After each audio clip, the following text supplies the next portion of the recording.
है गाइस। सो हमने अभी तक देखा था इकोनॉमिक्स होता है मनी ट्रांजैक्शन का स्टडी और उसकी दो ब्रांचेस है, micro economics and macro economics. Correct. तो माइक्रो इकोनॉमिक्स पढ़ता है हर एक इंडिविजुअल ट्रांजैक्शन को और मैक्रो इकोनॉमिक्स पढ़ता है एग्रीगेट आपकी पूरी सिस्टम को। तो वो दोनों कॉन्सेप्ट्स का कुछ ना कुछ सब्जेक्ट मैटर है, मतलब यूज होता है कहीं ना कहीं। तो वो कहां पे होता है? माइक्रो इकोनॉमिक्स का scope as well as subject matter है product pricing, factor pricing and economy का वेलफेयर डिटरमाइन करवाने के लिए हमको माइक्रो इकोनॉमिक्स का information is very much useful. और मैक्रो इकोनॉमिक्स के सब्जेक्ट मैटर है income, employment, growth, development, general price level और आपकी इकोनॉमी के रिसोर्सेस कैसे डिस्ट्रीब्यूट हो चुके हैं। इन सारी कामों में मैक्रो इकोनॉमिक्स का यूज होता है। बच्चों, सबसे इंपॉर्टेंट बात, without base as well as without information from the microeconomics, macroeconomics cannot analyze problems of your economy and cannot provide different helpful policies for your economy। तो ये हो चुका है हमारा बेसिक इंट्रोडक्शन। अभी आज हमको पढ़ना है characteristics of micro economics and macro economics. तो व्हाट इज कैरेक्टरिस्टिक्स दोस्तों? ये क्वेश्चन क्या है? कैरेक्टरिस्टिक्स को और एक टर्म बोला जाता है फीचर्स ऑफ माइक्रो इकोनॉमिक्स। तो फीचर्स एंड कैरेक्टरिस्टिक्स मतलब क्या होता है? तो आपको फोन के फीचर्स पता है दोस्तों। फॉर एग्जांपल कोई भी नोकिया का 1100 एक मोबाइल फोन है, छोटा सा बेसिक हैंडसेट है। उसके फीचर्स में होता है उसमें रिंगटोन होती है, कॉलिंग किया जा सकता है, टेक्स्ट मैसेजिंग है। तो these are the features. Okay, कोई फोन में आज भी फीचर्स में बोला जाता है radio is a feature, Bluetooth is a feature, loudspeaker is a feature of our phone. तो ये फीचर क्या होता है दोस्तों? उस particular concept as well as product के बारे में एडिशनली आपको क्या बोला जा रहा है विच विल अट्रैक्टिव। तो फीचर समझ में आता है क्या होता है? फीचर्स को कैरेक्टरिस्टिक्स भी बोला जाता है। कैरेक्टरिस्टिक्स मतलब एक particular character of a movie. Nawazuddin Siddiqui sir एक कैरेक्टर प्ले किया उन्होंने किक मूवी में। एक बहुत गंदा आदमी जो सोसाइटी को हार्म पहुंचाना चाहता है, तो उनका कैरेक्टर क्या था दोस्तों? निगेटिव कैरेक्टर था, बुरा कैरेक्टर था, हार्मफुल टू द सोसाइटी था। लेकिन उनमें एक बात अच्छी थी, शायद वो कुछ मिनट 10-12 मिनट्स के लिए अपनी सांस रोक पाते थे। तो कैरेक्टरिस्टिक्स मतलब नवाजुद्दीन सिद्दीकी के किक मूवी के कैरेक्टरिस्टिक्स क्या है? तो वो कैरेक्टर क्या क्या चीजें कंसिस्ट करता है, वो कैरेक्टर में क्या प्लस माइनस मिला के बन जाता है वो प्रोडक्ट। समझ में आया?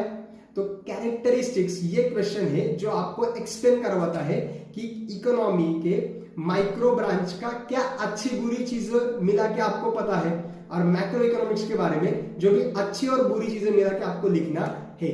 तो if your question is like that कि explain the different characteristics and features of microeconomics as well as macroeconomics, so what you needs to think in your mind is all plus and minus about micro and macro economics। okay, तो ये slide पे आप देख सकते हो बच्चों कि micro economics करवाता क्या है बच्चों? इंडिविजुअल पार्ट का पढ़ाई करवाता है। तो पूरी हमारी बड़ी इकोनॉमी में मोर देन 1.34 बिलियन का हमारा पॉपुलेशन है। तो 1.34 से ज्यादा पॉपुलेशन वाली कंट्री में 125 करोड़ देशवासी। तो इतने बड़े पॉपुलेशन को आपने सबसे पहले क्या करवाया? स्लाइस करवाया इन स्मॉल इंडिविजुअल पार्ट्स। तो माइक्रो इकोनॉमिक्स पढ़ते वक्त, इंडिविजुअल पार्ट की पढ़ाई करते वक्त पूरी इकोनॉमी को स्लाइस करवाता है और हर एक इंडिविजुअल का पढ़ाई करवाता है। तो माइक्रो इकोनॉमिक्स के दो बेसिक स्कोप आपको पता है कि माइक्रो इकोनॉमिक्स फर्स्ट आपकी इकोनॉमी को स्लाइस करवाता है और सेकंड सिर्फ इंडिविजुअल की पढ़ाई करता है। तो ये दो स्कोप बनते हैं दोस्तों। First is slicing method, as it slice all the individual in separate detail part to understand every transaction in detail.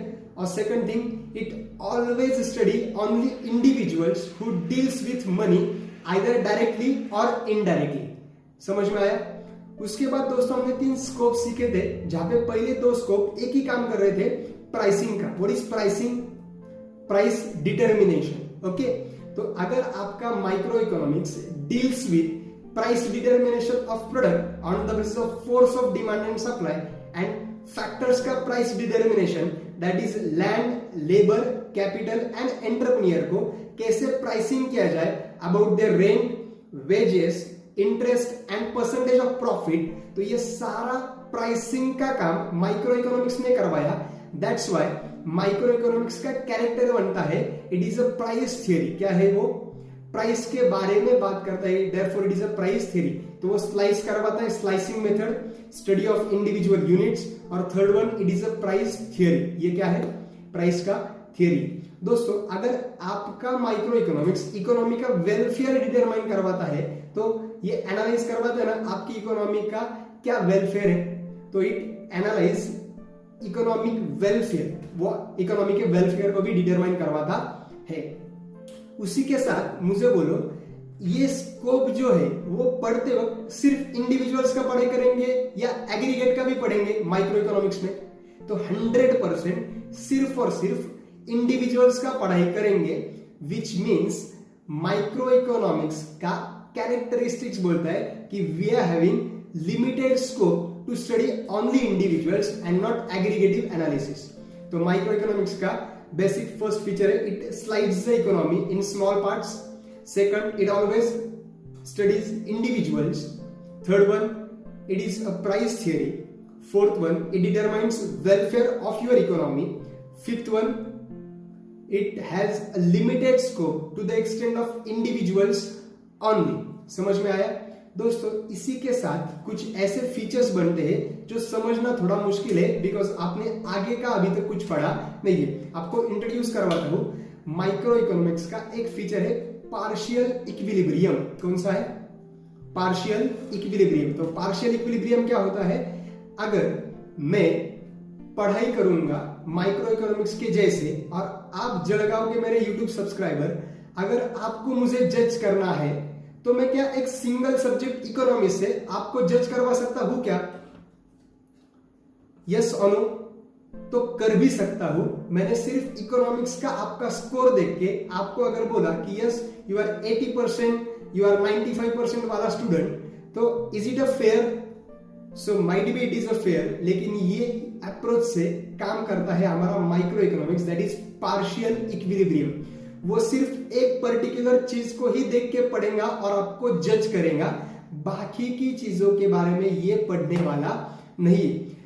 अगर मैं चाहता हूं मेरे YouTube सब्सक्राइबर को जज करना है, तो उनको सारे सब्जेक्ट प्रॉस्पेरिटी से जज करना चाहिए आपके 12 के लिए, बट मैं अगर सिर्फ इकोनॉमिक्स के वैसे करूंगा तो वो अप्रोच कहलाता है partial equilibrium approach, which is adopted and used by micro economics. समझ में आया? ओके। उसके बाद एक स्कोप बनता है बच्चों मार्जिनलिज्म प्रिंसिपल। मार्जिन क्या होता है ना बच्चों, कि आप फॉर एग्जांपल एक कोक का बॉटल है 30 रुपए का, वो बनता अगर 5 रुपए में और बनता अगर 5 रुपए में और बेचा जाता है 30 रुपए में, तो मुझे बोलो बच्चों 25 रुपए मार्जिन हुआ कि नहीं हुआ? 100%। तो मार्जिन मतलब प्रीवियस स्टॉक 5 रुपए का, जिसमें ऐड किया 25 रुपए, दैट इज कितना ऐड करवाया? 25 रुपए। That will become margin, that will become margin for the seller. तो ये मार्जिन वाला प्रिंसिपल पिछला पढ़ाई अगर गौरव सर का बारे में इकोनॉमी ने करवा लिया है, तो इस साल में गौरव सर ने जितनी भी एडिशनल चीजें की है सिर्फ उसका पढ़ाई करेंगे, called as marginalism principle, which is adopted by study of microeconomics। समझा? ओके।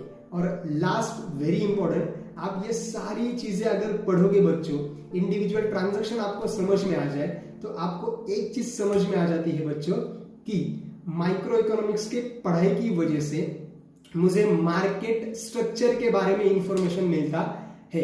तो अगर जलगांव एक बनाना सिटी कहलाता है, क्योंकि वहां पे बहुत ज्यादा लेवल पे बनाना प्रोड्यूस होते है, तो बनाना प्रोडक्शन के लिए आपका जलगांव बेस्ट है, बट बनाना बेचना है अगर रिटेल काउंटर पे, तो जलगांव में बहुत ज्यादा बेचा जाएगा, तो उसका थोड़ा सा पॉसिबिलिटी कम है बच्चों, क्योंकि वहां पे हर एक घर में बहुत ज्यादा प्रोडक्शन करने वाले लोग अवेलेबल है। तो अगर मुझे बनाना बेचना है तो मैं जलगांव से बाहर जाके बेचूंगा, ताकि मैं अच्छे प्राइस पे उसे बेच पाऊं सकूं। समझ में आया? तो आपके माइक्रो इकोनॉमिक्स के कैरेक्टरिस्टिक्स बनेंगे बच्चों, माइक्रो इकोनॉमिक्स स्लाइस करवाता है, दैट इज स्लाइसिंग मेथड। दूसरी चीज हर एक इंडिविजुअल को पढ़ता है। तीसरी चीज वो प्राइस को डिटरमाइन करवाता है, प्राइस थियरी है। फोर्थ वन वो इकोनॉमी का वेलफेयर डिटरमाइन करवाता है। फिफ्थ वन आपको एक जनरल आपको एक पार्शियल इक्विलिब्रियम पढ़ाई करवा के देता है, मार्जिनलिज्म प्रिंसिपल यूज करवाता है। और लास्ट वन ये आपको पूरी इकोनॉमी का स्ट्रक्चर बोलता है, मार्केट को क्या चाहिए, मार्केट में क्या बेच सकते हो, ये सारी इंफॉर्मेशन आपको प्रोवाइड करवाता है। बच्चों यही सेम हिसाब से आपको मैक्रो इकोनॉमिक्स का पढ़ना है। अगर नहीं आया तो डिस्क्रिप्शन में दिए हुए मेरे नंबर पे आपको क्वेरीज पूछने को मैंने फ्रीडम दिया हुआ है। आपको स्लाइड सामने है, दोनों को कंपेयर करना सीख लो, स्टार्ट करो, हम उस पर सोल्यूशन कुछ ना कुछ निकाल लेंगे। बच्चों इसके बाद का लेक्चर हो जाएगा importance of micro economics and macro economics, और उसके बाद वाला लेक्चर आपको पूरी चीजों का रिवीजन देने वाला है। आपके 11 चैप्टर्स में से फर्स्ट चैप्टर हमने कॉन्सेप्ट बेस पे खत्म किया है। सो स्टे ट्यून इसके बाद के वीडियो के लिए। और अभी तक का पढ़ाई करके आपको कुछ क्वेरी है तो जरूर पूछना, और होमवर्क अगर कर पाते हो, कुछ राइटिंग करवाते हो तो ये मुझे जरूर भेजना। Do like, share and subscribe. Thank you very much.